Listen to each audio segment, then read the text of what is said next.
안녕하세요. 세로입니다. 안녕을 못 하시겠네요. 양지수가 폭락하고 있는 상황이어서. 라파스의 주가도 하염없이 흘러내리고 있죠.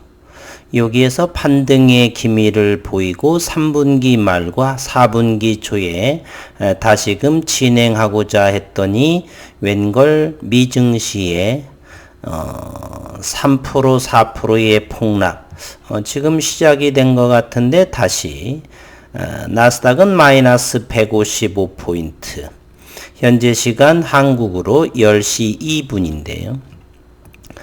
글로벌 미증시의 폭락으로 인해서 더불어서 동조화 현상이 요즘 되고 있죠. 라파스도 역시 속수무책으로 거래량은 겨우 11만 주 정도인데 6% 정도 이상을 하락하고 연일 그러고 있습니다. 그런데 여기에서 제가 주린분들한테 주식에 오래한 경험 하나를 잠시 후에 말씀드려 볼까 합니다. 우선은 이 라파스는요, 세계 최초 유일한 플랫폼을 가지고 있죠. 요즘에는 21세기는 자신들만의 강점을 가진 강력한 플랫폼을 가지고 있는 기업들이 많습니다. 어떤 이는 플랫폼의 시대다 이렇게 말을 하죠. 애플, 구글, 아마존, 페이스북.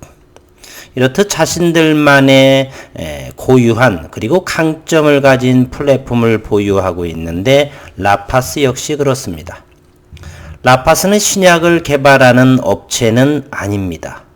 마이크로니들이라는 아주 작은 바늘로 되어 있는 약물을 주입하는 플랫폼을 보유한 회사입니다. 약이라는 것은 그 약물의 특성에 따라 다양한 주입 방법이 있겠습니다. 주사, 경구, 패치 형태로 편리성이 좋아지겠죠.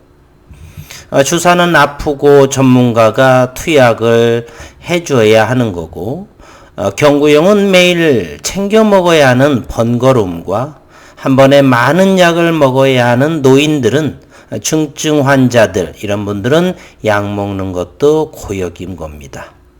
그래서 라파스가 지금 임상 진행하는 것들이 이러한 투약의 용이성이 좋은 약물들에 채택되고 있고 실제 효용성이 있는지를 현재 검증하고 있습니다. 인도의 백신 세계 1위의 세럼과 기술 수출 계약이 만약 이루어진다면 시장에서 라파스를 보는 관점이 사뭇 많이 달라지게 될 거고 그때는 주가도 좋은 모습이라 보여지겠습니다. 결국 기술 수출, 라이센스 아웃을 성공하게 되면 약물 주입이 가진 플랫폼 기술이 인정을 받게 되고 그 기술을 인정받으면 많은 신약을 가진 업체들이 라파스의 기술을 도입할 것이다 라는 기대감이 크죠. 획기적인 제품임에는 틀림이 없습니다.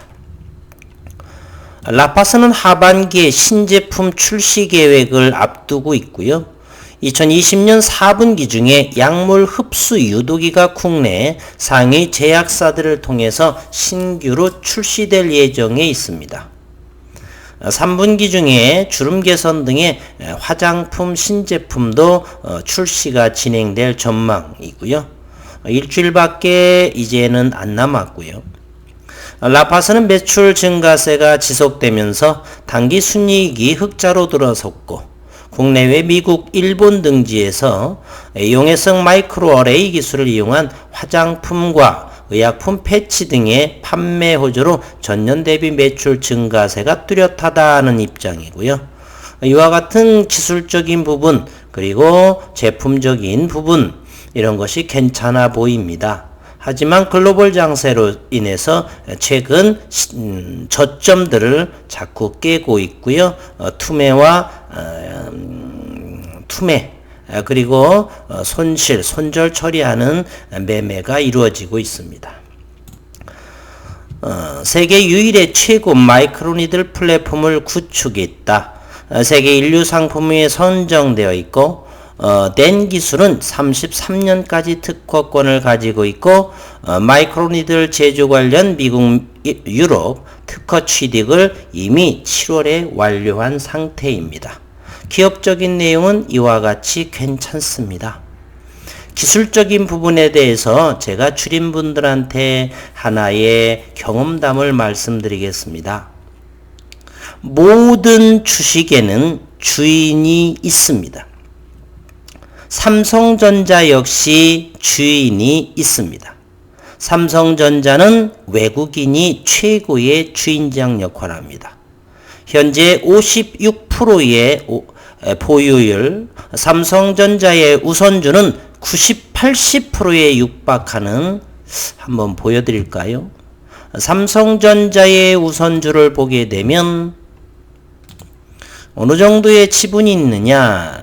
97%를 외국인이 장악을 하고 있고 1년에 4차례 모든 배당의 수익은 이곳으로 전부 각자의 고국으로 송금됩니다. 달러 유출이 되는 것이죠. 이렇게 모든 주인이 있습니다. 라파스 역시나 누군가는 모르지만 이와 같이 지난 5월 말에 어마어마한 거래량으로 상한가를 치르죠. 그 다음에는 갭을 떠서 진행을 하는데 그닥 그렇게 거래량이 나오지 않았습니다. 이 부분이 많은 개인분들도 있겠지만 누군가의 리딩자는 반드시 있습니다. 따라서 지금처럼 글로벌 시장을 인해서 주가가 저점들을 형성하고 있지만 이 물량 누군가는 여전히 쥐고 있는 상황입니다. 그 사람들은 주식 초보가 아니죠. 어느 순간 세럼사와의 본계약을 체결한다든지 실적을 증가한다든지 그렇게 되면 바로 요곳에서 상한가를 하게 되면 바로 25,000원 정도까지도 23,000~24,000원 이 정도, 계산은 안 해봤지만 18,000원이라고 본다면은요 한 6,000원, 5,000원 그렇게 되면 24,000원, 3,4,000원까지 바로 사정권 안에 들어가게 됩니다. 따라서 제가 말씀드리고 싶은 거는요, 이렇게 하염없이 주가가 내리더라도 끝은 있게 돼 있습니다. 한없이 잡주가 아닌 이상 10,000원, 5,000원, 500원 이렇게 되지 않습니다. 반드시 주인장은 있고요. 그 사람들에 의해서 시장이 안정이 되고 그 다음에 기간 조정을 거치고 어느 뭔가가 이제 회사는 분기마다 아니면 반기마다 그 기간 동안에는 하나의 큰 이슈가 보통 나오게 되죠. 그렇게 되면은 본 가격을 회복하게 됩니다. 우리가 지난 차트에 급등한 차트를 보게 되면 나도 저때 좀 기다렸다가 살 걸 하는 것들이 항상 많이 있답니다.